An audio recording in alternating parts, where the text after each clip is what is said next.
চিকিৎসকরা বলছেন দেশে নাক কান গলার ক্যান্সারের অন্যতম কারণ ধূমপান। দীর্ঘ 10 বছরের ধূমপানের অভ্যাস জয়নাল আবেদিনকে জড়িয়েছে ষড়যন্ত্রের ক্যান্সারের জালে। বেসরকারি গবেষণা বলছে প্রতি বছর হেডনেক ক্যান্সারে নতুন করে আক্রান্ত হওয়া লক্ষাধিক রোগীর 60% মারা যান আক্রান্ত হবার 5 বছরের মধ্যে। শতকরা 80% ফুসফুস ক্যান্সারের সাথেই ধূমপান জড়িত।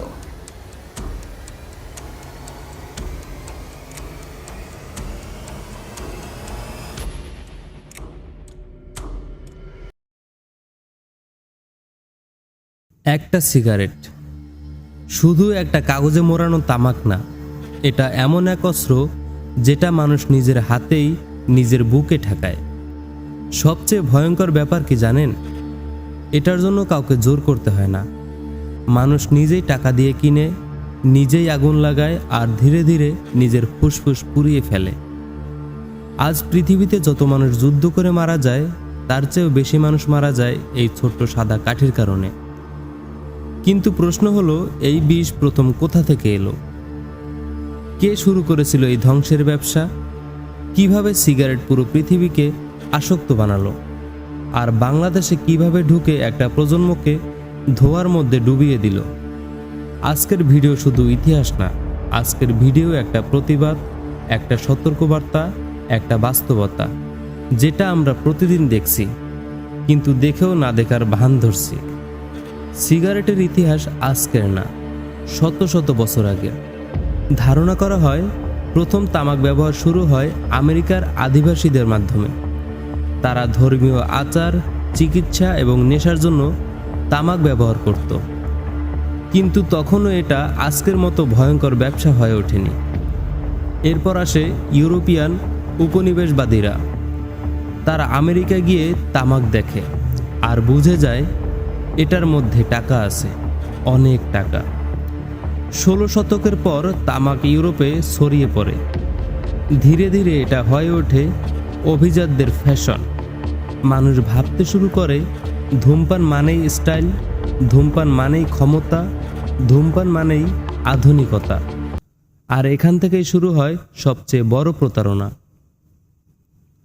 1900 সালের পর সিগারেট কোম্পানিগুলো বুঝে যায় মানুষকে ভয় দেখিয়ে লাভ নেই, স্বপ্ন দেখাতে হবে। তারা সিনেমায় নায়ককে সিগারেট ধরালো, বিজ্ঞাপন দেখালো, সিগারেট খেলেই আপনি স্মার্ট। পুরুষ মানে সিগারেট, বিদ্রোহ মানে সিগারেট, স্টাইল মানেই সিগারেট। এমনকি ডাক্তারদের ছবি ব্যবহার করেও বিজ্ঞাপন দেওয়া হয়েছে। ভাবুন একবার, যে জিনিস মানুষকে মেরে ফেলছে সেটাকেই বলা হয়েছে স্বাস্থ্যকর। এটা শুধু ব্যবসা না, এটা ছিল পরিকল্পিত প্রতারণা। মানুষের দুর্বল মনকে ব্যবহার করে তাদের আসক্ত বানানো হয়েছে।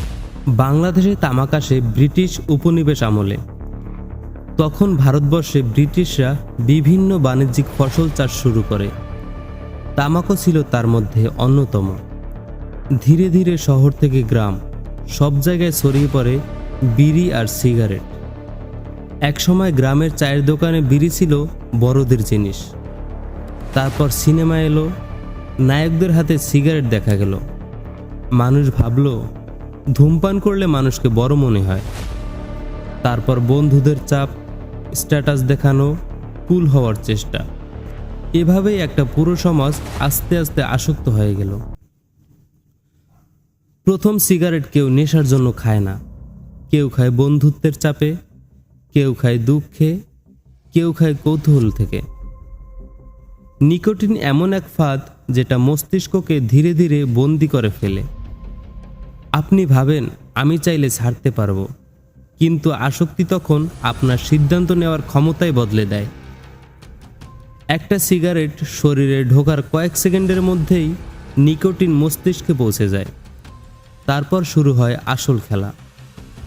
ডোপামিন নিঃসরণ হয়, মস্তিষ্ক সাময়িক আনন্দ পায়।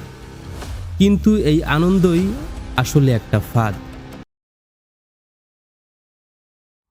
কারণ কিছুক্ষণ পর মস্তিষ্ক আবার সেটা চাইবে। এভাবে মানুষ আসক্ত হয়ে যায়।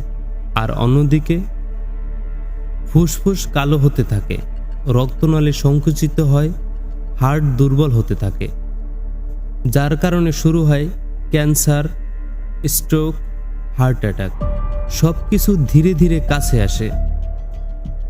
সবচেয়ে ভয়ঙ্কর ব্যাপার কি জানেন?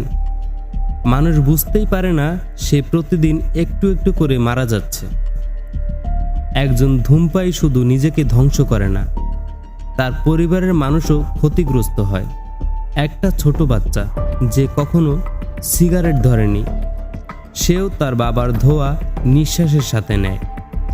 একজন মা স্বামীর ধোয়ার কারণে অসুস্থ হয়ে পড়ে। ঘরের মানুষ কষ্ট পায়, টাকা নষ্ট হয়, সম্পর্ক নষ্ট হয়। মাসে হাজার হাজার টাকা আগুনে পড়ে যায়। ভাবুন, এই টাকা দিয়ে একটা পরিবার আরও ভালোভাবে বাঁচতে পারত। সবচেয়ে বেশি টার্গেট করা হয় তরুণদের, কারণ তারা আবেগী, তারা প্রমাণ করতে চায় আমি বড় হয়েছি। সিগারেট কোম্পানিগুলো এটা খুব ভালোভাবে জানে, তাই তারা এমনভাবে মার্কেটিং করে যেন ধূমপান মানেই স্বাধীনতা। কিন্তু সত্যি হলো, যে জিনিস ছাড়া আপনি থাকতে পারেন না সেটা স্বাধীনতা না, সেটাকে বলে দাসত্ব। সবচেয়ে বড় প্রশ্ন হলো, কেন এখনো এই ব্যবসা চলছে? যেখানে কোটি কোটি মানুষ মারা যাচ্ছে, সেখানে কেন এই পণ্য বৈধ?